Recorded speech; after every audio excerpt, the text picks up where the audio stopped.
The stagecoach rattled to a stop in a cloud of dust, its wooden wheels groaning like an old man's bones after a long winter. Inside, a young woman clutched the edge of her seat, her knuckles white against the worn leather. She'd been traveling for nearly 2 weeks, first by train from Boston, then by wagon, and finally this bone-shaking ride across the Montana plains. Every mile had taken her farther from cobblestone streets, gas lamps, and the quiet hum of sewing machines in the dress shop where she'd worked since she was 16. Now all she saw were wide-open spaces, endless sky, and a town that looked like it had been dropped onto the earth by accident. She stepped down carefully, her boots sinking slightly into the dry earth. The air smelled different here, dry grass, wood smoke, and something wild she couldn't name. She adjusted the brim of her hat and smoothed her dress, a simple navy blue with a high collar. Practical but neat. In one hand she held a small leather suitcase, its corners scuffed from the journey. In the other, a folded letter, its edges softened from being read and reread. She scanned the crowd gathered near the stagecoach stop, mostly men in dusty hats. A few women in long skirts holding baskets, children darting between legs like sparrows. Her eyes searched for the man who'd written to her, Thomas Hargrove. He'd described himself as tall, with brown hair and a steady hand, a rancher with 200 acres and a sturdy house near Willow Creek. He'd said he wanted a wife who could keep a home, raise children, and stand beside a man through hard winters. She'd answered his advertisement in the Matrimonial Times, not out of love. How could she love a stranger? But out of hope. Hope for a fresh start, for land of her own, for a life that didn't mean stitching other women's gowns while dreaming of something more. But as the minutes passed and the crowd thinned, no one came forward. A man with a bushy mustache tipped his hat and asked if she was looking for someone. She nodded, her throat tight. "Thomas Hargrove," she said, her voice quieter than she intended. The man frowned. "Hargrove? Over at the North Pasture?" He scratched his chin. "Ain't seen him in town lately. Might be out with the herd." She forced a smile and thanked him, but unease settled in her stomach like a stone. She stood alone near the hitching post, watching as the stagecoach driver unhitched the horses and disappeared into the general store. The sun beat down, warm but not unkind, and a breeze stirred the hem of her skirt. She told herself to be patient. Ranchers kept odd hours.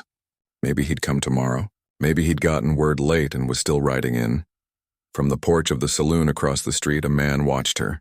He wasn't leaning against the railing like the others, nor was he laughing with the group of cowboys sharing a bottle. He stood apart, arms crossed, hat pulled low over his eyes. But even from a distance, she felt his gaze, steady, not rude but curious in a way that made her shift her weight. He wore a faded blue shirt, boots caked with dried mud, and a leather vest that had seen better days. There was something about the way he held himself, calm, rooted, like a tree that had weathered many storms. She looked away, pretending to study the sign above the mercantile, Willow Creek General Store, Eastern 1887-1, but she could still feel his eyes on her. After another half hour, a woman with silver-streaked hair and a kind face approached, wiping her hands on her apron. "You must be the bride," she said gently. The young woman blinked. Yes, Eleanor. I'm Mrs. Callahan. I run the post office." The woman's voice was warm, like fresh bread. "Come with me, dear. You shouldn't be standing out here in the sun." Eleanor hesitated, glancing once more toward the road. "But Mr. Hargrove," Mrs. Callahan's expression softened, then dimmed. She touched Eleanor's elbow lightly. "Let's get you some tea. There's something you ought to know." Her heart dropped. She followed the older woman down the boardwalk, past the blacksmith shop where hammers rang against metal, past a dog napping in the shade. The post office was small but tidy, with shelves of letters and a pot-bellied stove in the corner. Mrs. Callahan poured 2 cups of strong tea and handed one to Eleanor, who took it with trembling hands. "Thomas Hargrove," Mrs. Callahan began slowly, "was a good man, hard-working, quiet. He came into town every few weeks for supplies. Always polite." She paused, stirring her tea, though it didn't need it. 2 weeks ago there was a stampede. Lightning spooked the herd near Black Ridge. Thomas tried to turn them before they ran into the ravine. "He didn't make it." Eleanor stared into her cup. The words didn't feel real. She'd never met him, yet his death felt like a door slamming shut behind her. All those letters, his careful handwriting, his promises of a garden by the creek, of a dog for company. of Sunday suppers now belong to a ghost. I'm so sorry. Child, Mrs. Callahan said, her eyes glistening. We didn't know you were coming. His last letter must have gone out before it happened. Eleanor swallowed hard. What do I do now? You'll stay with me tonight, the woman said firmly. No question. Tomorrow we'll figure things out. But Eleanor knew what figuring things out meant. It meant choosing between an expensive, humiliating trip back east with nothing to show for it, or staying in a place where she had no home, no husband, and no plan. She'd used nearly all her savings on the journey. Her family in Boston had barely spoken to her since she'd announced her decision to become a mail-order bride. You're throwing your life away, her mother had said. Now it felt like she might have. Later that evening, as the sun dipped below the hills and painted the sky in streaks of orange and purple, Eleanor sat on the porch of the post office, her suitcase beside her. The town grew quiet, save for the distant lowing of cattle and the chirp of crickets. She thought about writing a letter, maybe to the dress shop owner asking if her old job was still open. But pride, or maybe just exhaustion, kept her fingers still. That's when she saw him again, the cowboy from the saloon porch. He walked slowly down the street, leading a bay horse by its reins. He stopped when he saw her, as if surprised to find her there. For a long moment, they just looked at each other. He didn't smile, but his eyes weren't cold. They were tired, maybe, but honest. You're Eleanor, he said finally. His voice was low, rough like gravel under boots, but not unkind. She nodded. I'm Caleb, he said. I worked for Thomas. She didn't know what to say. I'm sorry about him. Caleb nodded once, his jaw tight. He spoke of you, said you wrote good letters, said you liked lilacs. She was stunned. Thomas had remembered that? She'd mentioned lilacs once in passing when describing her mother's garden. He kept your last letter in his coat pocket, Caleb added quietly. Found it after, well, it was still dry. She looked down, blinking fast. I didn't even know him. No, Caleb said. But he knew you wanted a chance, and he wanted to give it to you. Silence stretched between them, filled only by the whisper of wind through the cottonwoods. Mrs. Callahan said I could stay with her tonight, Eleanor offered. She's got a full house, Caleb said, surprising her. Her niece and 2 boys came in from Miles City yesterday. There's no room. Eleanor's stomach twisted. Oh, Caleb shifted his weight. There's a cabin behind Thomas's place. Small, but it's got a stove, a bed, and a roof that doesn't leak most days. I've been keeping the place up. You could stay there, till you decide what's next. She looked at him wary. Why would you do that? Because Thomas asked me to, he said simply. In his last letter to me, he wrote, if she comes, see that she's safe. Don't let her go hungry. He met her eyes. I aim to keep my word. She studied his face. The lines around his eyes, the dust on his boots, the quiet strength in his stance. He wasn't offering charity. He was offering shelter, and maybe, just maybe, a little dignity. All right, she said softly. Thank you. He nodded, then turned to the horse. I'll hitch the wagon. It's a 20-minute ride. You'll want your things. As she gathered her suitcase, Eleanor felt a strange mix of fear and relief. She was walking into a stranger's world, into a home meant for someone else with a man she barely knew. But as she climbed into the back of the rickety wagon and watched Willow Creek fade behind her, she also felt something else, something small but real, hope. Not the kind that came from grand plans or perfect matches, but the kind that flickered in the dark when someone offered you a roof, a cup of tea, and a chance to breathe before deciding your next step. The wagon rolled past fields of golden grass, past a winding creek that glinted in the twilight. Crickets sang. Somewhere in the distance, a coyote yipped. Caleb didn't speak much on the ride, but he drove carefully, slowing when the road got rough, glancing back once to make sure she was all right. When they reached the ranch, it was quieter than she expected. No barking dogs, no chickens clucking, just a main house with dark windows, a barn with its doors slightly ajar, and a small cabin nestled under a stand of aspen trees. This is it, Caleb said, helping her down. He unlocked the cabin door and stepped inside, lighting a lantern. The room was sparse. A wood stove, a narrow bed with a patchwork quilt, a table with 2 chairs, and a shelf with a few tin plates. But it was clean, neat, livable. There's water in the barrel outside, he said. Firewood stacked by the door. I'll bring fresh milk and eggs in the morning. She stood in the doorway, suitcase at her feet. You don't have to do all this. Why not? I said I would, he replied. That's enough. He turned to leave, then paused. If you hear coyotes at night, don't worry. They won't come near the house. And if you need anything at all, there's a bell on the back porch. Ring it once. I'll hear it. She nodded, too tired to say more. As he walked back toward the main house, Eleanor stepped inside and closed the door. She set her suitcase down and looked around. It wasn't the home she'd imagined. It wasn't filled with love or laughter or a husband waiting with open arms. But it was shelter. It was a beginning. She lit a small lamp, washed her face with cool water from the basin, and lay down on the bed, fully clothed. Through the thin walls, she heard the wind in the trees and the distant sound of a horse shifting in the barn. For the first time in weeks, she slept deeply. And in the morning, when sunlight streamed through the window and the smell of wood smoke curled under the door, she knew one thing for certain. Her story hadn't ended when the stagecoach stopped. It had just begun. Morning came soft and golden, spilling through the cabin's single window like warm honey. She woke to the sound of birds, not city sparrows squabbling over crumbs, but something wilder, freer. A meadowlark, maybe. She sat up slowly, stiff from sleeping in her clothes, and rubbed her eyes. For a moment, she forgot where she was. Then memory returned. The stagecoach, the empty road, the news about Thomas, the quiet cowboy who'd brought her here. She stepped outside. The air was crisp, scented with sagebrush and damp earth. Dew clung to the grass and the creek behind the barn gurgled gently. It was peaceful, so peaceful it almost hurt. Back in Boston, mornings meant clattering carts, shouting vendors, the hiss of steam from the bakery down the street. Here, silence wasn't empty. It was full of small living things. A rooster crowed from somewhere near the barn. She hadn't even noticed chickens before. She washed her face at the water barrel, the cold shocking her awake. Then she tried the stove. It took 3 tries to get the fire going, her fingers fumbling with the kindling. When the flames finally caught, she felt a small, foolish pride.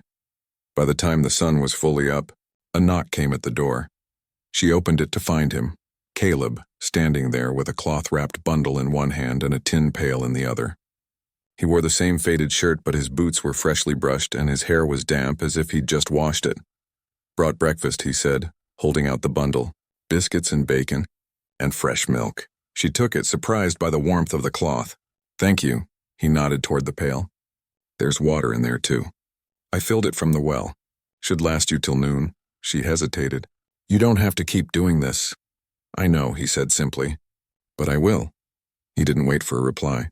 He turned and walked toward the barn, whistling low under his breath, a tune she didn't recognize but found comforting. She ate at the small table, savoring every bite. The biscuits were slightly burnt at the edges, the bacon crisp and salty. It wasn't fancy, but it was real food, made by hands that knew work. She drank the milk straight from the cup, cool and rich.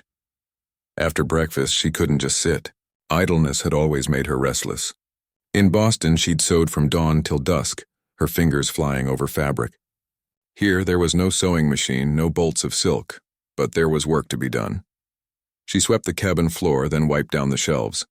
She aired out the quilt, shaking it until dust motes danced in the sunlight. Then she walked to the garden patch behind the cabin. Weeds had taken over, but she could see where rows had once been, tomatoes maybe, or beans. She knelt and began pulling, her hands soon stained with dirt.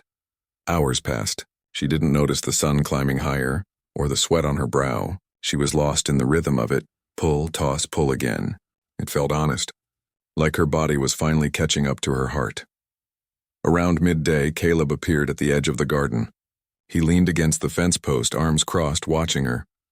You don't have to do that, he said. She sat back on her heels, brushing dirt from her skirt. I know, but I want to. He studied her for a moment. Thomas planted that garden, said he wanted his wife to have fresh vegetables.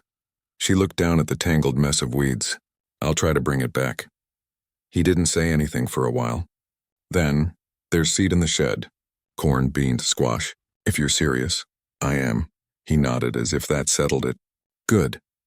That afternoon, he showed her where the tools were kept. A rusty but serviceable hoe. A trowel with a wooden handle worn smooth by years of use. He didn't hover. He just pointed, gave a few quiet tips. Plant the beans near the corn, they climb. and left her to it. Days turned into a quiet routine. She rose with the sun, tended the garden, washed her clothes in the creek, and cooked simple meals on the stove. Caleb brought supplies every other day: flour, salt, a slab of butter, sometimes a pie Mrs. Callahan had baked. He never stayed long, never made small talk unless she asked a question. But he always checked the roof after rain, fixed the loose hinge on the cabin door, and left extra firewood when the nights turned chilly. She began to notice things about him. The way he always removed his hat when speaking to her, how he never looked directly at her when handing over the milk pail, as if giving her space, how he'd pause his work in the barn if she walked by, just long enough to make sure she was all right. One evening, as she hung laundry on the line, a sudden wind kicked up, sending one of her petticoats flying toward the fence. Before she could chase it, Caleb appeared from the barn, caught the fabric midair, and handed it back without a word. "Thank you," she said, cheeks warm. He gave a small nod. Wind's picking up. Storm might be coming. Sure enough, by nightfall, thunder rumbled in the distance. Rain began to fall, soft at first, then harder. She lay in bed listening to it drum on the roof, grateful for the dry walls and the fire in the stove. But around midnight, a sharp crack split the air. Not thunder, wood. She sat up, heart pounding. Something was wrong. She grabbed the lantern and stepped outside. Rain soaked her nightgown instantly. The wind howled, bending the aspens nearly double, and there at the edge of the garden she saw it.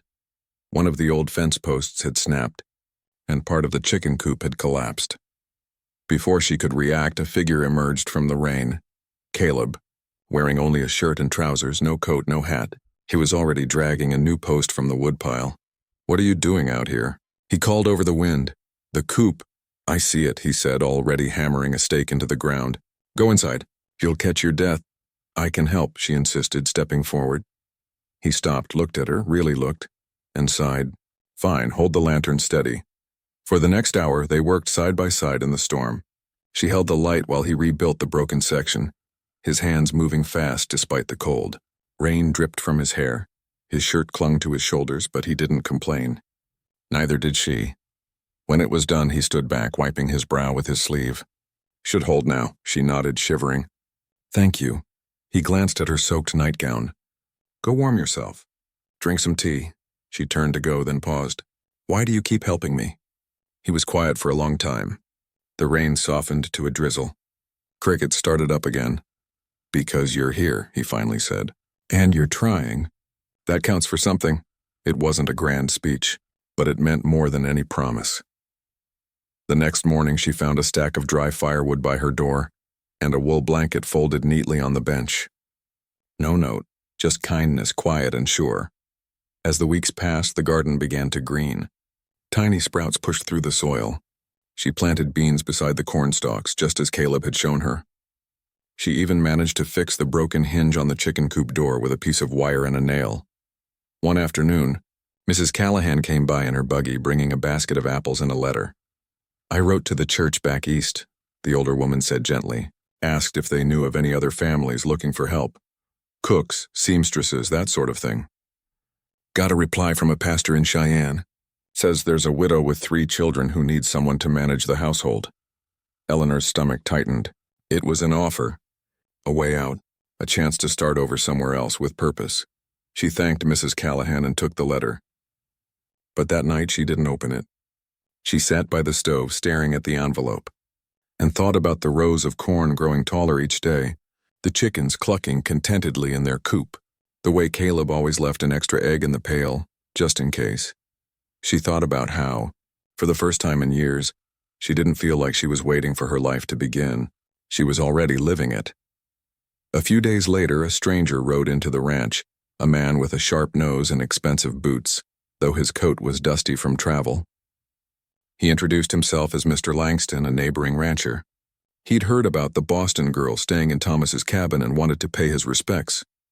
Caleb was there, mending a saddle in the barn. He didn't like the way Langston's eyes lingered on Eleanor, or how he leaned too close when speaking. Langston stayed for tea, Eleanor's doing, out of politeness, but his questions felt like traps. "How long do you plan to stay? Do you have any claim to the Hargrove land?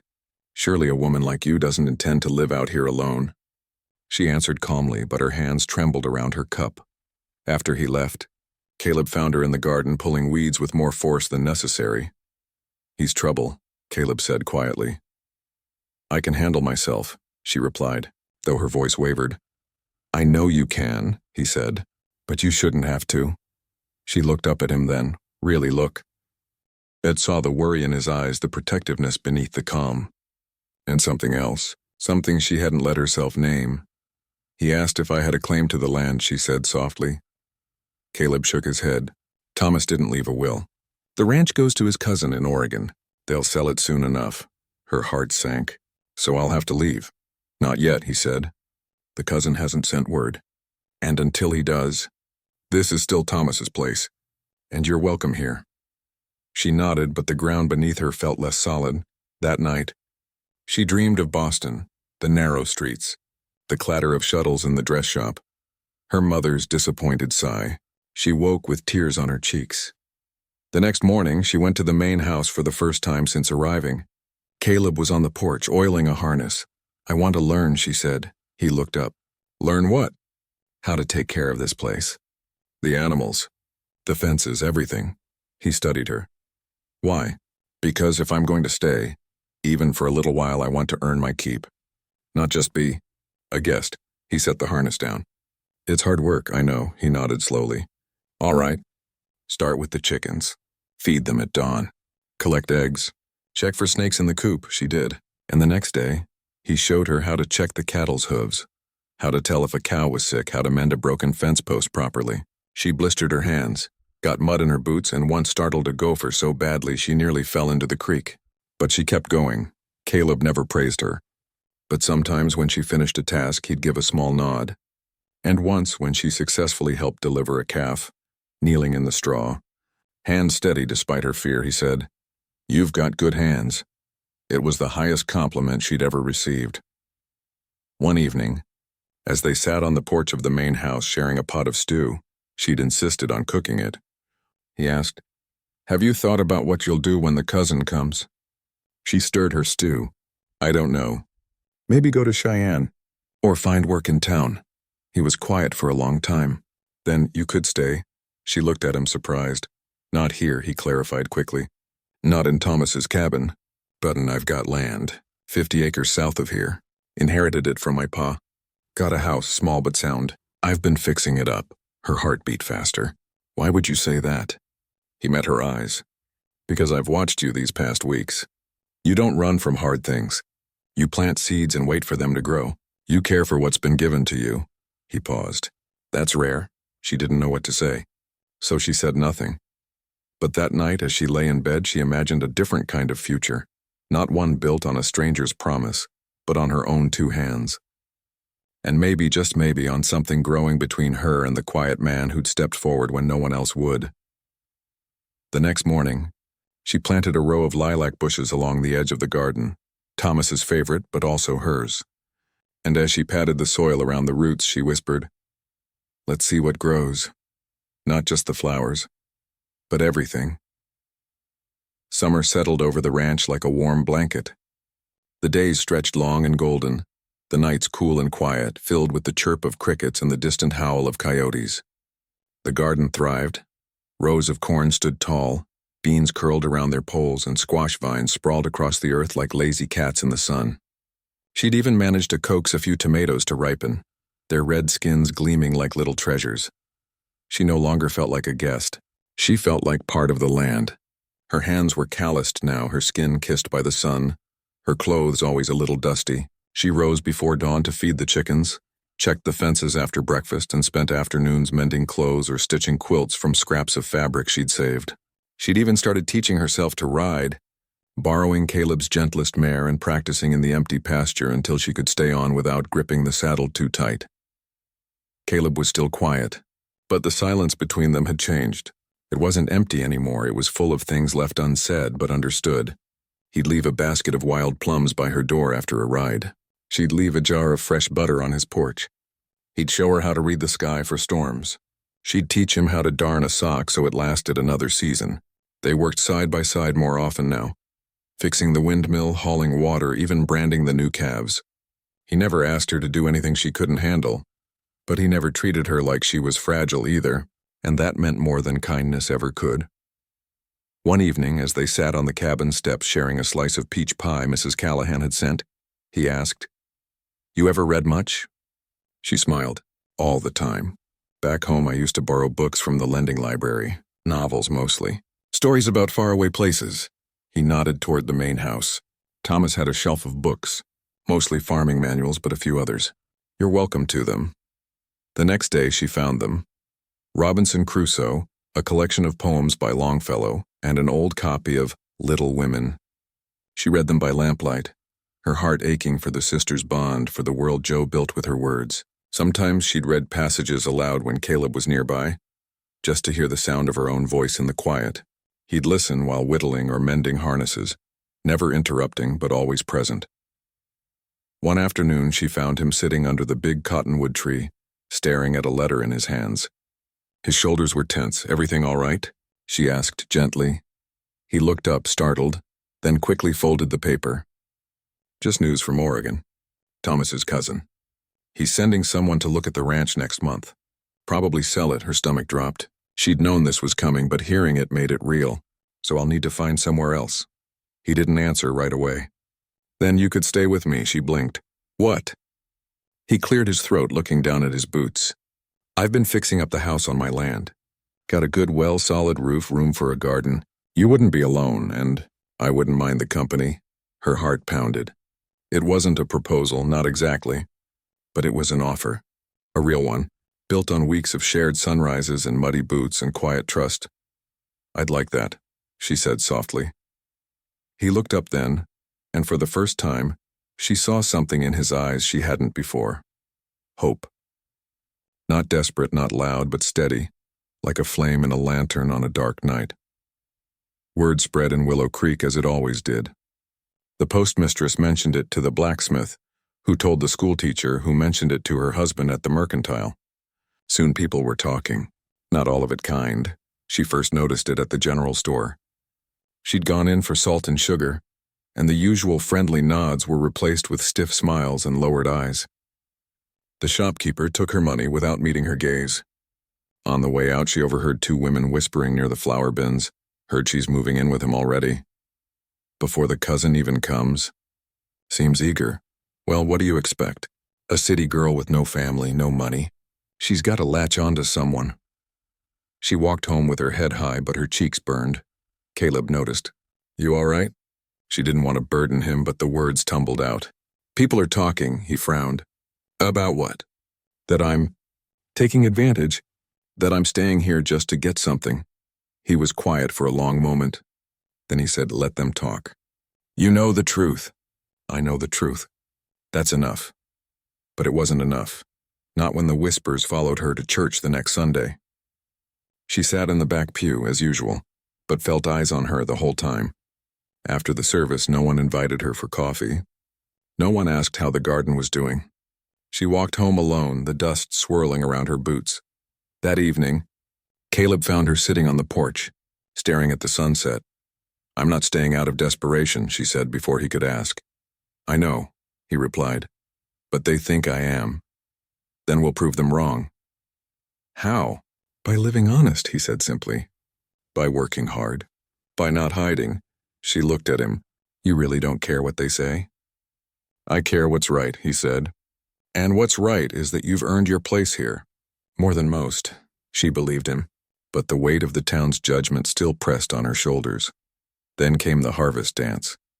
It was a big event in Willow Creek. Music, food, dancing under the stars. Everyone went. She hadn't planned to, but Caleb asked if she'd come.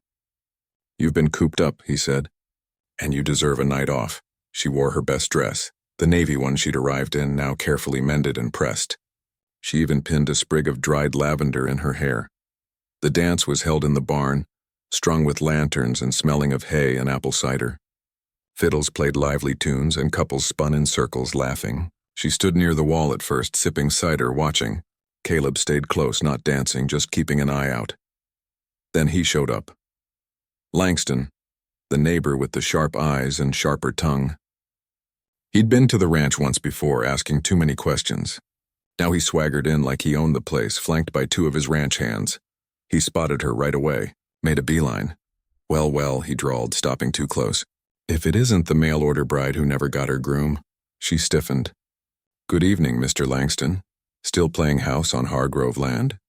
He said, his voice loud enough for others to hear. Or are you moving on to greener pastures? He jerked his chin toward Caleb, who stood a few feet away, arms crossed, face unreadable. I'm not playing house, she said evenly. I'm working. Working? Langston laughed. Is that what you call it? Living rent-free, eating another man's food. Waiting for the cousin to sell so you can slip away with whatever you can car. Rye, her face went hot. That's not true, isn't it? He leaned in. We all know why women like you come out here. Not for love, for land, for security. You didn't even know Thomas. You just saw an opportunity. People nearby stopped dancing. The music didn't stop, but the air grew thick. Before she could respond, before she could even gather the words, Caleb stepped forward. He didn't shout. He didn't raise a fist.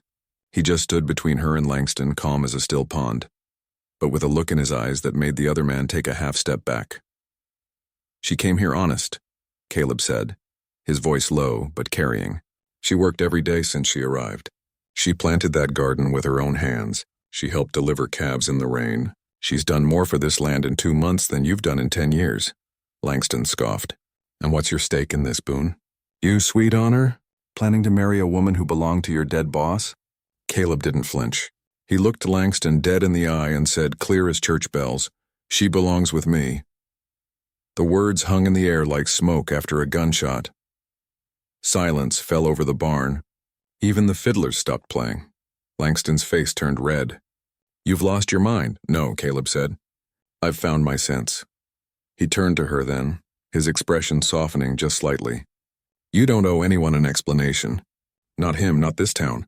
You've got nothing to be ashamed of. She looked at him, really looked, and saw not just a protector but a partner. Someone who saw her not as a problem or a prize but as a person. She nodded, her voice steady. Let's go. They walked out together, not touching but side by side. No one stopped them. No one said a word. Outside, the night air was cool. Crickets sang. The moon hung full and bright over the fields. I'm sorry you had to hear that, he said after a while. I'm not, she replied, because now everyone knows the truth. What truth is that? That I'm not leaving. And I'm not ashamed of where I've been, or who I'm with. He stopped walking and faced her. You sure about that? Yes, she said. I've spent my whole life trying to be what people expected. The good daughter, the quiet seamstress, the obedient bride-to-be, but out here, I've become myself, and I like who I am. He smiled then, a real smile, small but warm. Me too. They walked back to the ranch in comfortable silence. When they reached the cabin, she turned to him. Thank you for standing up for me. I didn't do it for you, he said gently. I did it because it was right. She understood. That was the kind of man he was. The next day, things were different in town. Some folks still avoided her eyes, but others, like the blacksmith's wife, nodded when they passed. The schoolteacher even stopped to ask about her tomatoes. It wasn't acceptance, not yet, but it was a start. Back at the ranch, she went to the garden and knelt in the dirt. She pulled a few weeds, then sat back on her heels looking at the rows of green and gold. Caleb joined her, sitting on the edge of the plot.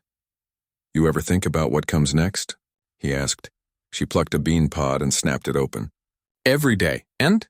She looked at him. I think I'd like to stay, not just for the winter. For good, he nodded slowly.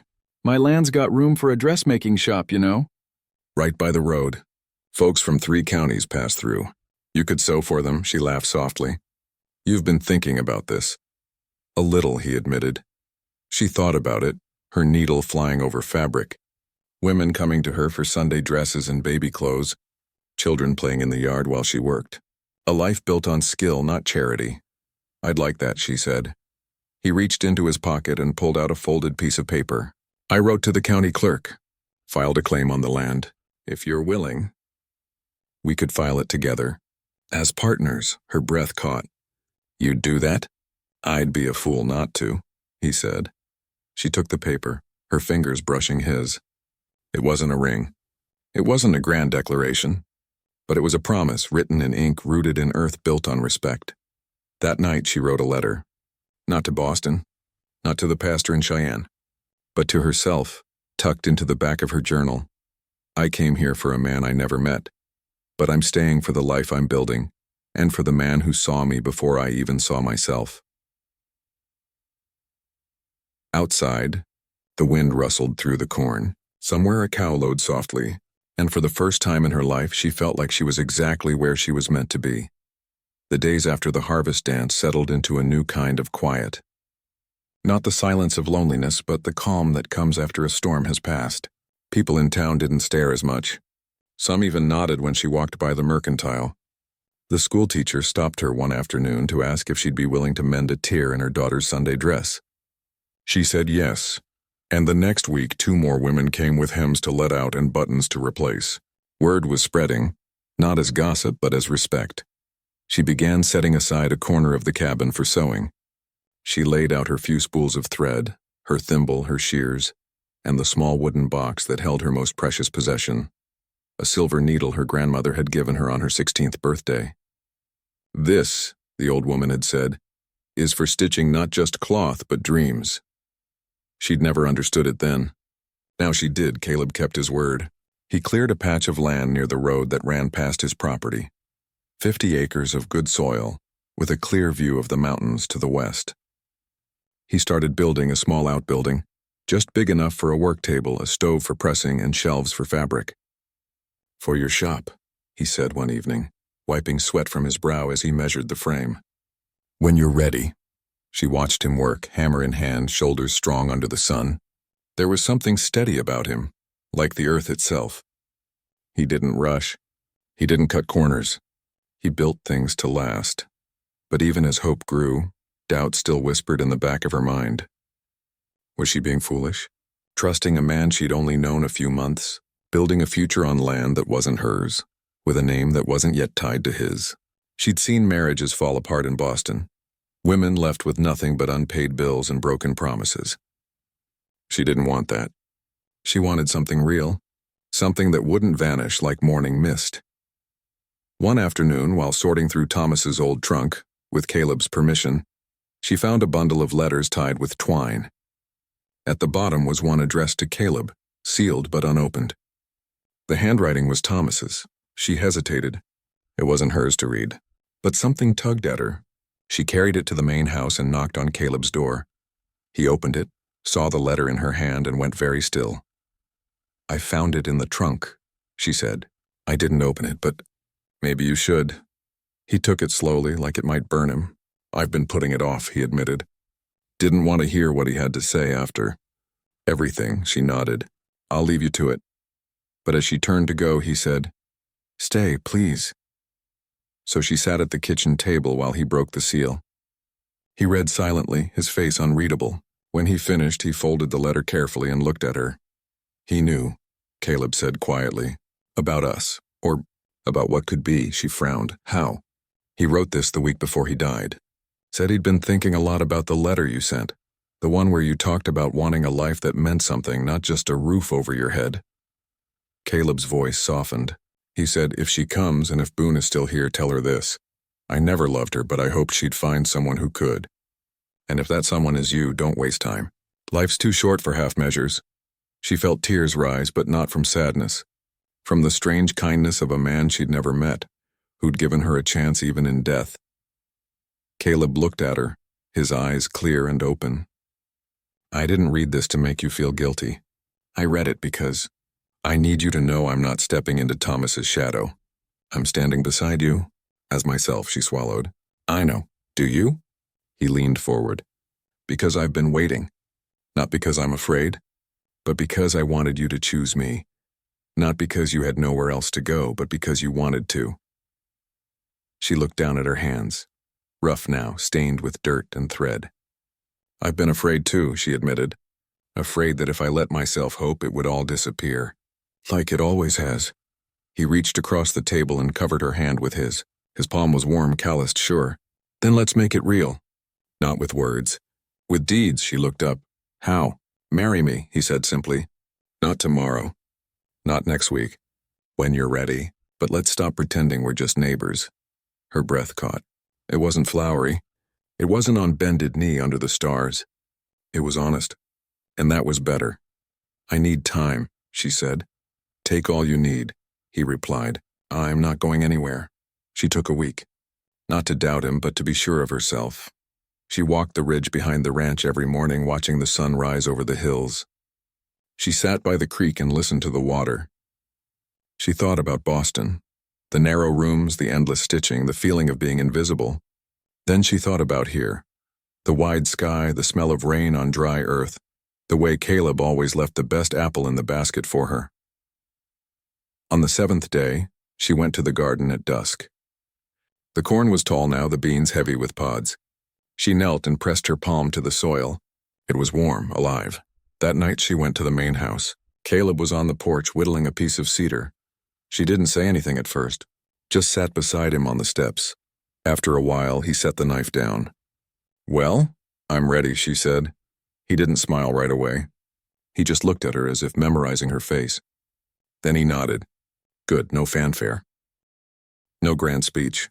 Just two people who'd found each other in the middle of nowhere and decided to stay. They told Mrs. Callahan first. The older woman cried just a little and hugged them both. About time, she said, wiping her eyes. Now let's plan a proper wedding. Nothing fancy, but nothing rushed either. The town buzzed again, but this time the talk was kinder. The blacksmith offered to fix up the church bell. The school teacher volunteered to arrange wildflowers. Even the mercantile owner said he'd donate flour for the cake. But before any of that, there was one more thing to settle. Langston came riding in 3 days later. He didn't bother with pleasantries. He found Caleb near the corral. Heard you're getting married, he said, voice sharp, to the Hargrove girl. She's not the Hargrove girl, Caleb replied evenly. She's Eleanor, Langston sneered. Still think you're doing the right thing? She's got no family, no dowry, no claim to anything. You're tying yourself to a woman with nothing. Caleb leaned against the fence, calm as ever. You're wrong. She's got everything that matters, grit, kindness, a good heart. And she's got me. Langston laughed, but it sounded hollow. You'll regret it. Maybe, Caleb said. But I'd regret not trying more. Langston rode off, kicking up dust. But his words lingered. That evening, as they sat by the stove, she asked, Do you ever wonder if he's right? About me having nothing to offer? Caleb looked at her like she'd asked if the sky was green. You've given me back my home, he said. Before you came, this place was just land and chores. Now it's alive. You plant gardens. You mend what's broken. You make people feel seen. He paused. If that's nothing, then I don't know what is. She reached for his hand. I love you. He didn't say it back right away. Not because he didn't feel it, but because he wanted the words to mean something. When he finally spoke, his voice was rough with feeling. I've loved you since the day you stood in that dusty street, suitcase in hand, and didn't cry, even though you had every right to. The wedding was held on a Saturday in early fall. The church was small, its white paint peeling, but the pews were full.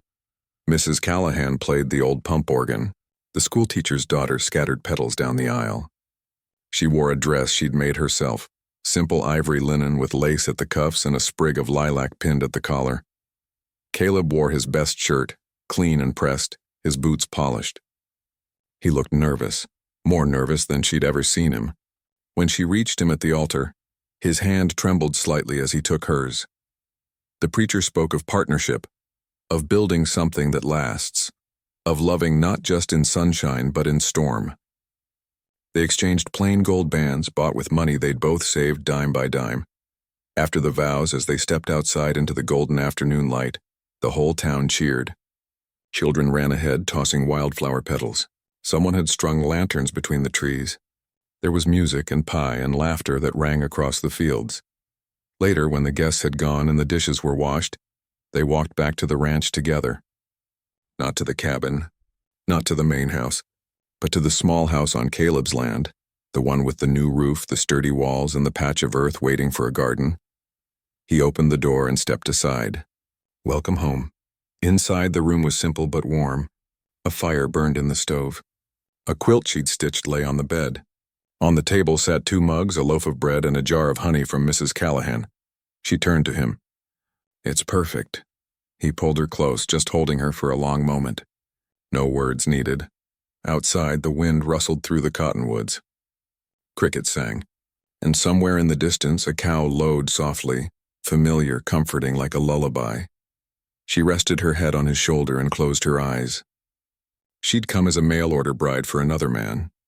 But she'd stayed for this, for the quiet strength of a man who saw her worth, for the life they'd build together, one honest day at a time. And as the fire crackled and the stars blinked awake overhead, she knew this wasn't the end of her story. It was the true beginning. Winter came early that year, wrapping the ranch in a soft blanket of snow that muffled the world and turned the creek into a ribbon of ice. Inside the little house on Caleb's land, a fire crackled in the stove, and the smell of baking bread filled the air. She stood at the table, kneading dough with hands that no longer blistered at the first sign of work. Her apron was dusted with flour, her hair tied back in a loose braid. On the floor beside her, a toddler played with wooden blocks, chattering happily to himself. Life hadn't turned out the way she'd imagined when she stepped off that stagecoach months ago. There was no grand romance, no fairy tale rescue. But there was something better, something real. A home built not on promises written in letters, but on shared sunrises, mended fences, and quiet acts of care. The dressmaking shop had opened the spring after their wedding. It started small, just a table by the window and a few bolts of fabric ordered from the catalog. But word spread. Women came from miles away for her careful stitching, her eye for fit, her gentle way of listening to what they wanted their clothes to say about them. She made Sunday dresses for church, sturdy work skirts for ranch wives, christening gowns for newborns, and she never turned anyone away, not even when they paid in eggs or jars of jam. Caleb worked the land with the same steady patience he'd always shown.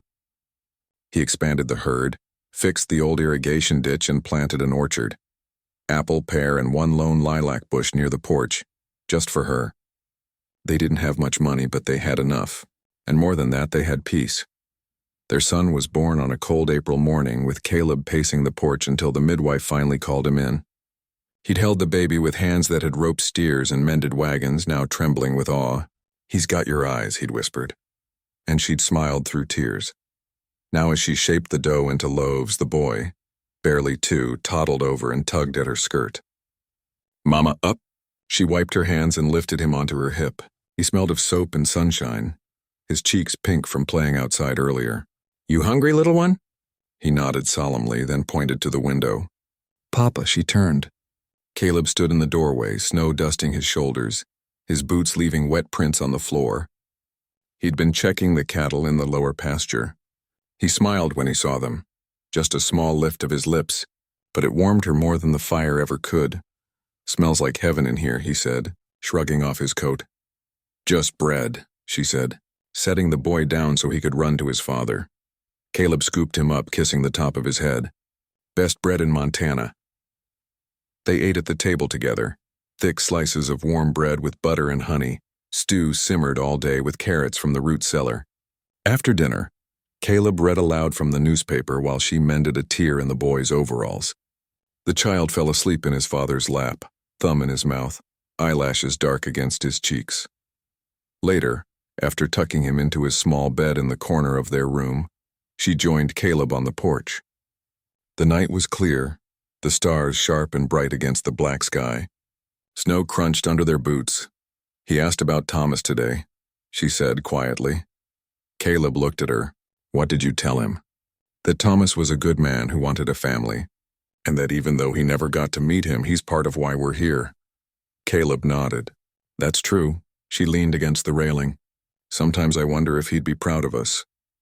"I think he would," Caleb said. "He wanted someone to care for this land. And you do. More than anyone I've ever known." She smiled. "We do." They stood in silence for a while, watching their breath curl in the cold air. The ranch was quiet but not empty. Owls called from the trees. Somewhere in the barn a horse shifted in its stall. Life went on, steady and sure. Spring returned with a rush of green. The lilac bush bloomed, filling the yard with its sweet scent. She planted the garden again, corn, beans, squash, and a new row of tomatoes. The boy helped, dropping seeds into the soil with serious concentration, his tiny hands covered in dirt. One afternoon, a young woman arrived at the shop. She was maybe 20, with tired eyes and a suitcase that looked too heavy for her thin arms. She'd come by stagecoach from Cheyenne, answering an advertisement from a rancher near Miles City. I needed to see if you'd talk to me, the girl said, twisting her gloves in her hands. Everyone says you came the same way. She invited her in, made tea, and listened. The girl spoke of loneliness, of wanting a fresh start, of fear that she'd made a mistake. You didn't, she said gently, but it won't be easy. No one will hand you a life. You'll have to build it yourself with your hands, your heart, and a little stubborn hope. The girl stayed the night, sleeping in the spare room. In the morning, she left with a loaf of bread, a jar of preserves, and a small sewing kit just in case. As she watched the stagecoach disappear down the road, Caleb came up beside her. You gave her more than supplies. I gave her what I wish someone had given me, she said. A little kindness, and the truth. Years passed like seasons, some dry, some wet, all full of work and quiet joy. Their son grew tall and strong, learning to ride before he could tie his shoes, helping his father with the cattle, reading stories to his younger sister when she was born. The shop became a gathering place, not just for sewing, but for women to share news, swap recipes, and sometimes just sit in silence while the needle flew through cloth. Caleb never changed. He still rose before Dee sometimes when he thought she was